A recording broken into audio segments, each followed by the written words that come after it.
Hello， 大家好，歡迎翻到嚟我嘅 podcast 啊。咁呢集係第一集嘅 podcast， 咁之後咧可能咧陸陸續續咧都會常態化咁做噶啦，希望大家支持啦。咁我哋嘅環節咧會分別有呢個 macro 啦，就係全球嘅各方面即係有趣嘅新聞啦，跟住就可能到美股嘅環節啦，再到呢個港股嘅環節。如果有時間都會做一個關於一啲叫做理財嘅小知識嘅部分嘅，咁希望大家都中意呢個環節啦。咁首先咧，第一個部分咧，我會想講一個叫做 macro 嘅部分嘅。第一個議題就係會去到美聯儲局嘅部分啦。由於咧9月嘅 CPI 嘅 Core CPI 咧就3.0，咁就俾大家嘅預期咧就真係叫做少咗0.1咁多嘅。咁呢0.1咧就影響到啲乜嘢咧？就影響到咧大家覺得咧聯儲局減息嘅機會率咧就再提升，咁所以市場咧覺得個風險嘅胃納又翻嚟，咁美股亦都喺呢個時候趁機破頂啦。咁喺咁嘅情況底下，我哋應該點樣去睇呢件事呢？其實 CPI 咧每個月咧都係升緊嘅，3.0唔係一個小數目。以一個 Fed 嘅 dual mandate 嘅角度去睇咧，其實3.0咧佢係冇乜減息嘅空間嘅。不過由於佢已經講咗話，佢會陸陸續續即係今年都會盡量去減息，去改善呢個 unemployment 嗰方面。喺個叫 inflation 一路升緊，但係 unemployment 亦都升緊嘅情況底下 ，unemployment 就變咗聯儲局一個首要嘅任務啦。喺呢個部分，我相信大家亦都會理解㗎啦。如果大家真係睇翻呢個 CME 嘅 Fed Watch，就會見到嚟緊10月29號嘅議息，即係星期三啦，同埋12月10號嘅議息咧，其實大概每一個議息裏面減25點子嘅概率咧，已經去到98%到91%以上㗎啦。如無意外咧，去到年底咧，就應該會去到350到375嘅 range 㗎啦。咁其實呢個咧都叫做減得幾快下嘅，即係原本今年預計咧係減1至2次，咁但係其實由9月份到而家咧，如果咁樣嘅走勢嚟講咧，就變咗係減3次啦，即係由1.5次就變咗減足3次。咁所以額外嘅1.5次咧，的確係對呢個風險胃納嗰方面咧係提供咗一啲叫做動力嘅。不過亦都與此同時啦，如果大家有睇開之前嗰條銀行片咧，亦都會見到咧，其實呢個中小型銀行咧，都因為一路嘅減息咧，其實佢哋嗰個息差收窄咗，對佢哋本身嘅業務咧，亦都叫做幫助咧不大，亦都引發咗另一個財務嘅危機嘅。呢件事咧就有好有壞。但係銀行方面，當然佢哋喺個投資銀行嘅業務啊，或者併購啊，或者係嗰個上市業務咧，係做得非常之唔錯啦。咁所以喺佢哋嘅地方係冇影響，但係對好多企業嚟講，呢個情況咧未必咧係真係非常好嘅，尤其是一啲中小型嘅銀行股啦。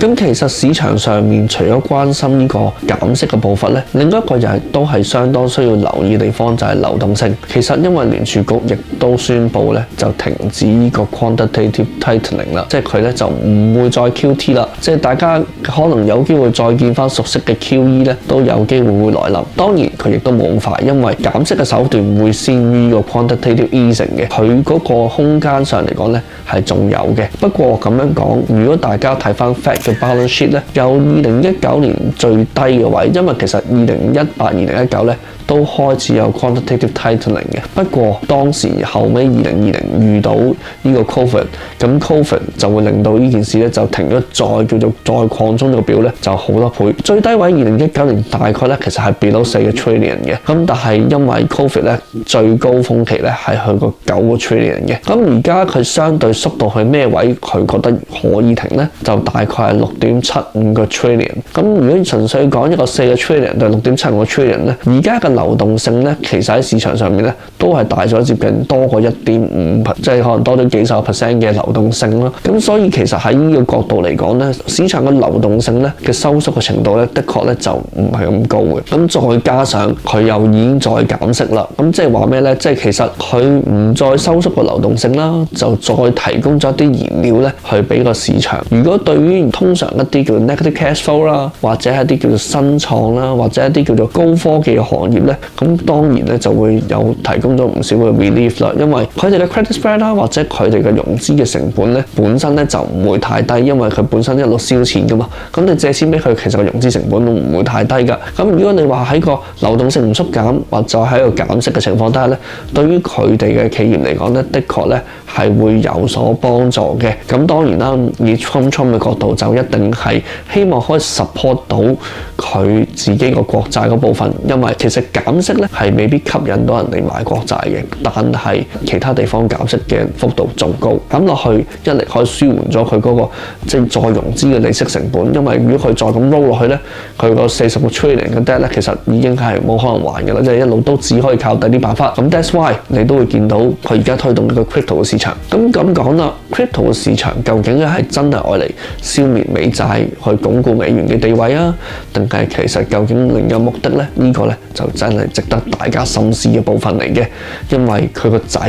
都玩到 crypto 反轉咁滯㗎啦，真係可以喺1分鐘前落個 order 去沽到全部人爆晒倉都做得到嘅。咁其實呢啲係咪屬於內幕交易咧？其實有冇人會去徹查咧？呢一部分咧真係不得而知啦。咁但係我會相信嘅係，Trump做咗之後咧，的確多咗一啲叫做反常啲嘅活動啦。市場真係有陣時好難講㗎啦，真係咁嘅政治生態底下咧，係比較難去揣摩個市係點樣玩嘅。咁而家最興講就係呢個即係 Poly Market， 就係話 Trump 其實實際上佢做到同反悔嘅比率啦，究竟 Trump 佢有冇做到佢嘅嘢啦？咁佢其實咧佢做到佢自己嘅承諾咧係比較低嘅。尤其是對於關稅嘅部分咧，佢做咗自己承諾咧，就部分咧就更加低啦。咁呢個咧，大家都係要關注嘅。如果你買對家咁樣咧，即係如果逢親佢講完買對家咧，其實係賺10零個 percent 嘅。如果買足咧就輸20個 percent 嘅，實現率咧大概得22%。咁當然咧都唔係一成都冇嘅。你長期買對家，即係叫做若要身體好就莫買啊。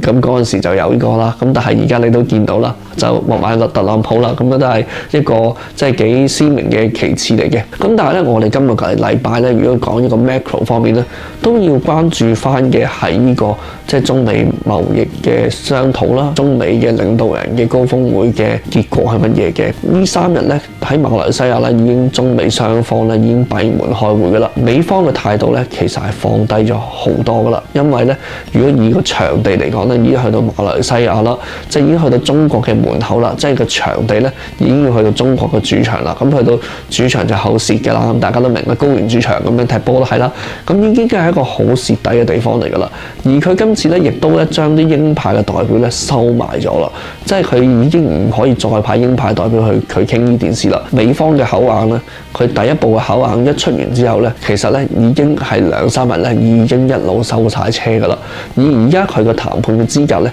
係好急需要一份比較安穩嘅協議咧，去舒緩即係可能佢覺得即係帶來嘅壓力㗎啦。即係而家咧，反而咧大家可能估唔到嘅地方就係實際上喺個政治嘅角力上咧，應該以中方咧係佔有優勢少少嘅，因為佢場地嘅格式啦、一路個格局啦、一路個取態啦，佢都已經去到一個叫做比較即係怪怪地嘅情況㗎啦。即係當然你可以話長期都 tackle， 形式上咧佢都未至於去到話要喺個格調上會降到咁樣嘅。咁但係其實呢次咧對中方嘅情況咧，似乎咧就見到係咁樣啦。咁當然啦，你可以咁樣講嘅，因為明年有中期選舉啦。如果再咁樣落去，會唔會即係再令到佢嗰個倉再受創？因為農產品啊，或者係稀土影響嘅軍事啊、AI 各方面嘅發展，都係佢主要發展嘅項目。咁而呢幾部分嘅票倉即係開始受挫得太勁，如果共和黨贏唔到，咁理論上咧，Trump 嘅管治咧去到最後尾2年咧，就會再困難咗噶啦。咁呢部分咧，可能咧都會成為佢嘅考量嘅。不過又咁樣睇啦，其實我哋可以從咩角度去睇到究竟即係我哋大國崛起啦咁樣。當然好多時咧，我哋會喺好多唔同嘅角度覺得，佢啲嘢都係中意自己即係打飛機嘅啫，冇真係咁勁嘅嘢啊，或者啲嘢都係亂咁嚟啊，好渣啊，各方面嘢。我哋可以從呢個其實反而係安誓半導體咧，都會睇到一啲端倪嘅。荷蘭嘅制裁啦，咁當然佢出手嘅原因就係因為歐洲嘅角度咧，就係從長期覺得因為中國咧都係會叫做容忍嘅。不過咧，成件事就係咩咧？經過咗咁多次俾人屈之後咧，其實而家咧佢一路咧都度咗好多唔同嘅橋啦，即係喺背後已經有好多橋嘅。咁所以今次咧，其實佢一屈佢咧就嚟了啦。咁嘅屈法咧，最慘嘅地方就係咩咧？因為咧，如果按呢個契約嘅精神咧，呢個一定係荷蘭嗰邊咧賴晒嘢先嘅。咁荷蘭佢自己做初一，咁你做15咧就冇任何懸念啦，變咗成件事。即係佢做完晶片，咁你又唔做封裝，你又唔做測試，咁佢突然間點起間廠去做嗰件事咧？打啲單去邊咧？啲單佢收錢嘅，咁但係佢點交貨咧？賠唔收唔做，你都係死過。咁而家擺明咧，內地嗰間咧就阿公照，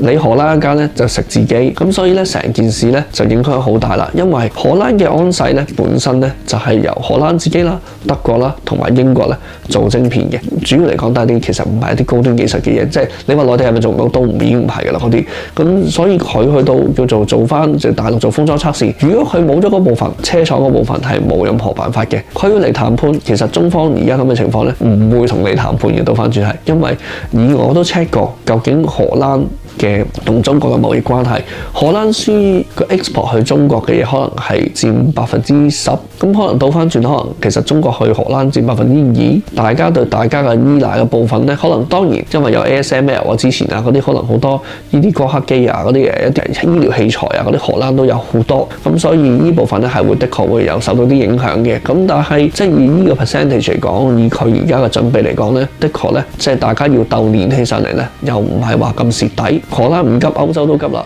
即係佢就會覺得喂，你個白痴仔做咩衝出去柒咧咁樣？咁呢部分咧係有啲搞笑嘅。咁但係亦都可以側面睇到咧，其實而家咧中方面對呢個政治上嘅圍堵嘅壓力咧，佢嗰個舒緩嘅方法咧，同埋對應嘅手段咧，的確係比以前咧高明咗好多啦。就唔好再常用我哋嗰陣時即係最傳統嗰套，即係睇下阿老蕭嗰啲就話我哋有搞笑咗動喺度啦，真係好多冇動咗喺度嘅情況啦。即係佢有佢面對嘅問題，但係係咪下下動咗喺度咧，就真係唔係講得上嘅。好啦，嚟到今日嘅第二部分係美股嘅部分。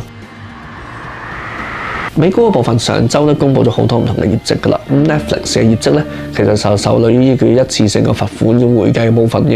影響咧，咁所以 Netflix 即係順預期就跌咗好多啦。咁但係其實另外一邊廂可能係 MMM 啊，或者係 Coca-Cola 啊、ISRG 啊，其實咧表現都唔錯嘅。咁可能咧大家嘅焦點咧都會落咗喺 Tesla 嗰度㗎啦。咁 Tesla 咧其實咧第三季嘅交車量咧係比較好嘅，因為補貼都仲有，咁所以第三季嘅交車量係比較好嘅。咁而家最大嘅問題重點就喺個 Optimus 嗰度啦。Optimus 咧就話個即係佢生產嗰度咧就有影響。咁當然亦都市場亦都有人質疑咧，其實機械人嘅人形機械人咧，其實需求係究竟有冇咁大，或者係咪真係有人形通用機械人嘅需求嘅？其實就算係我自己咧，本身咧對呢個人形通用機械人咧嘅實際 usage 咧都係有啲質疑嘅，因為機械人咧本身你工具咧做出嚟唔係唔係用人樣先方便噶嘛，咁點解做個人形機械人出嚟做嗰樣嘢咧？呢一點咧，其實連我自己都有啲懷疑嘅。不過 anyway， 佢個工程師亦都出嚟話，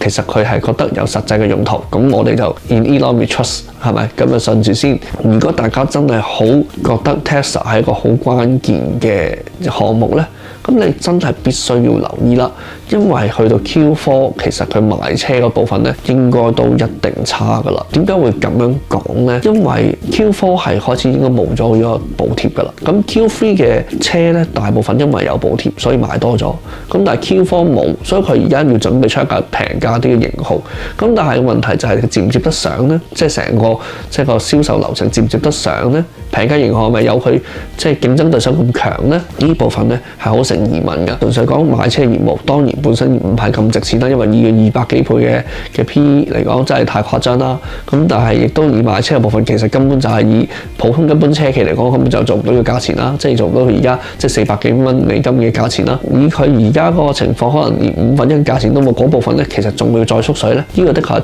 係要考慮嘅。另一邊廂就係佢而家要 sell 自己個 package， 爭取自己個薪酬嗰部分，而佢連廣告都賣埋㗎啦。咁佢做啲咁唔中意做嘅嘢都做埋咧，其實咧好多時佢而家喺個股東大會講嘅嘢咧，都係一啲叫做比較，即係佢都係個 sales， 咁啊，所以佢比較講得一啲叫做比較華麗啲嘅願景俾大家聽。咁因為亦都係一個好好嘅商人，所以咁多年都 deliver 咗好多即係好強勁嘅嘢俾大家。咁但係如果以 Optimus 受挫嘅情況底下啦，無人駕駛嗰部分亦都其實進展暫時都不大嘅。咁喺呢兩部分佢未交到貨嘅情況底下，其實 Tesla Q4 嚟講咧係唔係太樂觀嘅，真係咁講。咁所以呢一部分咧，大家要留意究竟佢之後提供俾大家嘅願景夠唔夠大家炒啦。咁我就會覺得係咁樣嘅。嚟緊今個禮拜就會幾隻大嘅都公布業績㗎啦 ，Microsoft 啦、Meta 啦、Google 啦、Apple 啦，呢啲咧都會相繼喺可能2、3、4嘅收市都公布業績嘅。咁大致上嚟講咧，除咗 Apple 咧、Microsoft 啊、Google 啊、Meta 咧，呢啲都預計可能有10至20% 嘅盈利增長㗎啦。呢啲都係正路需要㗎啦，因為以佢哋而家目前咁大企業、咁大嘅 PE 嘅部分咧，就一定係要呢個數咧先有得圍㗎啦。不過個問題就係佢燒錢嘅部分，因為佢亦都叫做咁耐以嚟，無論喺 Q1、Q2、Q3，亦都可能喺從喺 Nvidia、Broadcom 或者係 AMD、Marvell 各方面嘅數據嚟講咧，佢燒錢嘅部分咧係未停過嘅。究竟呢一季係咪 Q3 應該都延續咗佢燒錢嘅嘢，亦都影響到其他即係硬體設備供應商嘅業績嘅，即係同一時間，即係佢嘅每一個公佈嘅細節，當然你可以留意翻佢4隻嘢，但係與此同時，佢應該咧都會影響到嘅係佢哋嗰啲叫做即係硬體設備供應商，例如 RAM、例如 Hard Disk 啦、例如 Server 啦，直接嘅影響就係佢哋 AI chips 啦，即係呢幾部分咧，其實咧佢相關聯程度咧亦都非常高嘅。咁所以大家要留意佢哋業績，亦都要留意佢個 AI infrastructure 嘅 spending。咁呢部分都好緊要嘅。咁我覺得值得關注嘅係咧，究竟 Apple 可唔可以 deliver 呢個6至7%嘅即係 YoY 嘅 increase 啊？呢個部分咧就真係有啲得意。其實蘋果嘅股價咧就叫做升翻啦，佢有冇實際咩 delivery 咧？我真係冇見到嘅。以佢之前嘅 quarter on quarter 咧，好多時都係3% growth 咧，好 M 就好 max 噶啦。但係今個 quarter 咧，其實大家對佢 expectation 咧係估到6到7。咁我自己環顧翻 Apple 究竟有啲咩產品啦？即係最新已經係 MacBook Pro， 可能iPad Pro 係 M5 嘅即係14寸 mon 啦，同埋咁其實呢啲係一個好大嘅增長動力，應該唔係啦。咁 iPhone 17嘅賣點，可能佢有幾部係話之前買 Pro Max 啊嗰啲都即係買得下嘅。咁但係你話除咗第一水之後，後尾係後繼係好好咧，又唔係出嚟嘅功率效果好好咩？又講唔上。喺呢一部分嚟講，我係有啲懷疑嘅，因為 Apple 嘅 Surface 未跟上啦 ，Apple 嘅 AI 未跟上啦，咁即係點咧？即係佢喺邊度做咗條數嚟咧？而市場上咧對 Apple 嘅股價咧，無論喺券商方面啦、盤路方面咧嘅憧憬咧係非常之高，係高到大家唔信嘅。咁所以呢一部分咧，大家都可能要留意翻，究竟 Apple 本身背後會唔會係有啲比較特別嘅嘢啦嚟緊啦，都係可以值得關注嘅部分嚟嘅。不過 anyway， 10月尾 in general 都係一個比較十字過三關嘅一個比較意味比較重嘅，即係究竟幾隻大嘢可唔可以即係連過幾關咧？通常咧都 miss 嘅。咁所以大家咧就喺呢個禮拜裏面咧都要小心，尤其是當市場喺咁高嘅位置嚟講，要連過幾關咧，的確係唔容易嘅。咁所以呢部分咧都要留意翻。好啦，嚟到港股嘅部分啦。阿爺咧又講啲內需啊，講啲新增生產力啊嗰啲部分咧，咁大家可能咧都唔知係講緊啲乜嘢㗎，即係好正常都唔知佢講啲，因為 terms 就出咗啦，但係又唔知做緊乜嘢，就可以俾少少 idea 大家。我自己覺得有幾部分嘅，不過我就抽1、2部分出嚟講啦。AI 啦、6G 啦嗰部分咧應該都係 focus 嚟嘅。咁 AI 6G 嘅部分大家都估到係乜嘢啦？咁當然你會見到SMIC 啊、華虹啊嗰啲咧都叫做升晒啦，因為呢部分一定係最主力啦。咁其實我會覺得 AI 同 6G 嘅部分咧，另外一啲叫做比較受惠，可能都係電信啦，即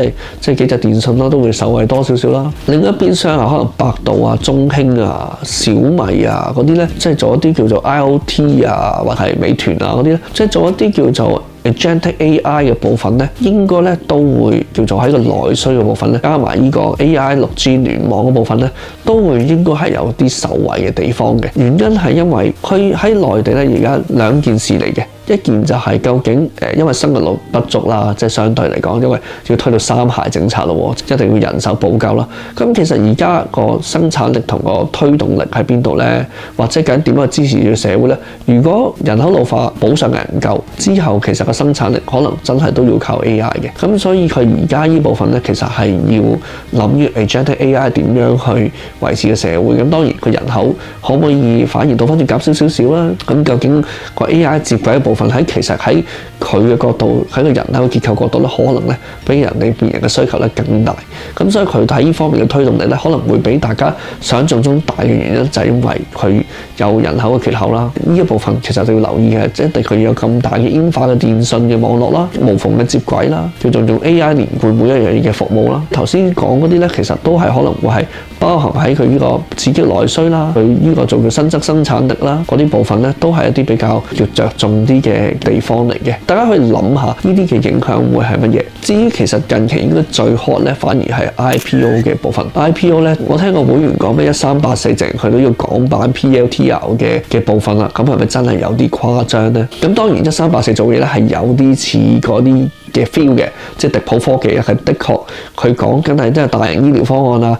即係其實係做一個 AI solutions 嘅大型啲，可能啲 AGI 啊嗰啲叫做國際企業嘅 solutions。PLTR 咧有好大部分咧係做軍方嘢嘅，咁佢咧就係做一啲商業嘢嘅，即係佢係商業嘅 AI solution 大型企業嘅方案。咁 PLTR 咧其實好多時咧就係做埋一啲軍事啊、商業、政府嘅支持度咧係更高、更融入，佢亦都叫做更加包底。大家嘅想像空間係真係好多嘅，即係咁亦都咁樣先可以買到凍7000幾倍嘅嘢啦，20幾蚊喎大佬，都凍7000幾真係好誇張嘅喎。咁我咁樣睇啦，呢度都同大家科普一下先。其實 PLTR 咧本身咧，大家可能咧喺淨係覺得炒股嚟講咧，就覺得 PLTR 係隻好好嘅股票啦。但係 PLTR 咧，其實咧對中國啦，其實我覺得佢唔係淨係對中國嘅敵視㗎，即係類似接近一種民族性啦嘅敵視啊。即係佢係覺得美國同中國咧而家係戰爭當中㗎啦，已經係打緊仗㗎啦，即係呢場 AI 仗係打緊㗎啦。咁佢咧其實個 mainly 嘅 focus 會有幾樣嘢好得意嘅，就係佢會同歐洲，即係佢會想扶持歐洲企業，但係歐洲企業咧其實咧就唔好買 PLTR 帳，因為 PLTR 就好似即係美國嘅 agency 咁樣，咁所以somehow其實佢無論個業務做成點，其實歐洲會覺得你都係一個美國嘅即係美國派嚟嘅人，咁所以歐洲對於 PLTR 嘅 usage 嘅態度咧係比較保留嘅，即係作為一個商業企業嚟講，咁但係美國嚟講當然自己本土嘅人就會用得好多啦，因為佢大佬我哋美國優先㗎嘛，咁所以喺本土嚟講咧係的確用得多嘅。咁而亞洲區可能會同 PLTR 合作嘅地方係邊個咧？就係台灣㗎啦，叫做敵人嘅敵人就係朋友啊嘛。雖然咧，佢未必係對一個叫做亞洲人係有一個好好嘅態度、好好嘅感覺。咁但係亦都因為敵人係朋友嘅角度咧，就同台灣嘅合作亦都多。因為一嚟佢係一個科技嘅部分啦，二嚟佢真係敵人嘅朋友啊。咁所以喺呢兩樣嘢即係叫一拍即合嘅情況底下咧，所以亞洲區發展就係台灣，而美國就係一個叫做即係大長速啲發展。歐洲方面本身就係因為佢係美國 agency， 所以其實 usage 唔係真係咁高嘅。本身 PLTR 咧，佢其實業務嘅發展咧都有限制嘅，所以大家都留意嘅。咁其實咧，可能去到另一隻比較少人留意啲咧，其實都應該唔少啦。而家明亮咧，我相信都好 hot 㗎啦。佢嗰啲咧可能做下啲3C啊，都係做啲 AI 嘅產品啦。咁但係而家 AI 咁 hot 咧，你講乜咧，啲人都信㗎啦。即係佢雖然咧，其實樣樣都唔係好大，或做得非常之好。咁但係而家咧，你講得出嘅，佢都信嘅。咁所以即係明亮咧，應該都係會係緊隨住可能1384咧之後咧，都會係有啲叫做有啲進展嘅。不過佢嘅唔好處嘅時間點就落咗喺個峰會之後咯。咁因為你唔知道究竟個峰會發生咩事㗎嘛，嗰兩條友有陣時癲起上嚟，你唔知道突然間又談崩啦咁樣，究竟點樣落去咧？不過咧，其實我自己覺得啦，咁樣講啦，雖然呢部分係 macro 嘅部分啦，峰會嘅部分其實佢談攏同談崩嘅機會率咧都係各佔一半到啦。因為佢就算談崩嘅，佢可能會加25% on top 佢原本講嘅嘢 instead 100，即係佢會加少少，盡量係作為一個施壓，保持一個再繼續談判嘅風格。而佢其實今次談到嘢嘅機會率咧，可能都係叫做局部性嘅啫，即係佢一定會係一個框架、一個局部性嘅嘢。即係你話要去到呢3日傾到一啲好實際協議，呢兩個國家而家情況咧接近係冇可能噶啦。咁但係與良好嘅進展嚟講，會唔會開始有啲叫做有偈傾嘅部分咧，而其實中方要求嘅態度咧，都其實可能比大家想象嘅相對簡單嘅地方，反而係對台灣嘅態度。咁如果佢對台灣肯放鬆少少咧，其實咧中方嘅態度咧好多嘢咧反而係傾。對於好多大家人嘅心裏面嚟講，的確係一個問題嚟嘅，我都冇話唔係。不過以而家中美嘅國力嚟講咧，呢部分咧可能其實反而係中方覺得最重要嘅籌碼啦。咁呢個大家都要其實諗真啲嘅，因為大家好多時覺得係有科技鉗制啦，或者係佢各方面圍堵啦。其實我覺得呢方面對中國嚟講咧，未必係覺得最首要嘅，反而係對台灣嘅軍援啦，對台灣嗰個態度啦、認受性咧，反而咧其實呢個咧係佢想要嘅嘢，即係多啲嘅。咁所以稀土 versus 台灣究竟點玩法咧？呢部分咧我哋都仲要再睇嘅，因為今日第一次 podcast 可能就會比較長啦。咁最後尾一部分就係講翻一啲叫理財小知識啦。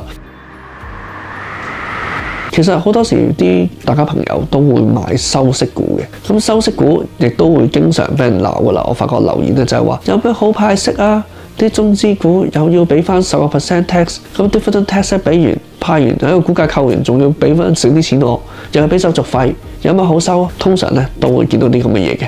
去到買可能啲其他啲high dividend ETF 或者美國嗰啲，又俾人收咗30%啦。呢一部分咧都經常見到嘅。咁樣究竟其實對於理財嘅角度，點解你會買收息股呢？大家要明白一樣嘢，其實咧你好多時生活裏面咧係一個 cash flow management 嚟。喺 accounting 嘅角度咧，你就可能喺一個財務或者 accounting 嘅角度咧，你就會比較清楚一個叫做可能 cash conversion cycle 嘅角度啦，即係叫 CCC cash conversion cycle。咁呢個咧其實就係一個叫現金流轉速度啦。究竟你入嚟嘅現金快啊，定係出去嘅現金快？同埋你入嚟嘅現金嘅日數同埋出去嘅現金嘅日數，究竟嗰兩樣嘢係咩 match 咧？其實咧喺你日常嘅生活咧都經常係做緊。咁點解有陣時你作為一個打工仔嘅時候係唔覺呢樣嘢咧？最大嘅原因就係你係攞月薪，你交嘅嘢都係月薪。咁所以喺兩方面嘅情況底下咧，就會令到呢件事咧，你係唔覺得究竟其實點解佢會有 cash flow management 嘅嘢啦？如果你唔係一個叫做打工仔咧，你可能準備退休咧，或者你係其實可能你又有啲叫做投資項目啊，或者自己做生意咧，咁 cash flow management 咧就變咗你一個非常非常非常關鍵嘅概念啦。咁所以咧，其實收股息咧好多時如果佢嗰個可以再投資嘅話，佢應該係收多啲回報。咁但係因為你本身咧好多時你生活上有開支，你各方面嘅嘢，你想嗰度提供翻啲利息，或者你定存有利息，即係你3個月派一次息，3個月 roll 一次定期，你希望攞3個月息係俾翻你去做一啲叫做日常嘅開支。其實你點去 match 嗰嚿嘢咧，都非常之緊要嘅。好多時大家要理解嘅係，其實你嗰筆錢你拎翻出嚟，你可以再投資，係會收多啲回報。咁呢個就係複息嘅影響。咁但係複息就好美好，現實就好殘酷，因為你現實唔可以1蚊都唔使。咁所以成件事就係你點可以喺呢個利用呢個可能 dividend 啦、定存啦或者人工剩餘嗰部分，即係扣翻啲出嚟，俾完使費之後再拎翻部分去 reinvest 咧，先係大家真正生活面對嘅問題。好多時咧呢一部分咧，其實好多人咧都搞錯咗嘅，即係佢覺得收息就要俾稅，跟住另一邊廂就係點解我哋唔將啲錢去做不停滾存咧？因為有生活開支噶嘛。咁所以呢部分咧，我希望可以幫大家釐清一下。咁我哋今日嘅 podcast 就去到呢度啦。如果大家覺得內容有啲咩覺得要更改，或者有咩補充，咁我哋咧可以喺下一期咧就做啲調整。咁啊，希望大家都俾多啲意見。咁啊，歡迎大家收睇飛俠嘅 podcast。我係飛俠，下次見，拜拜。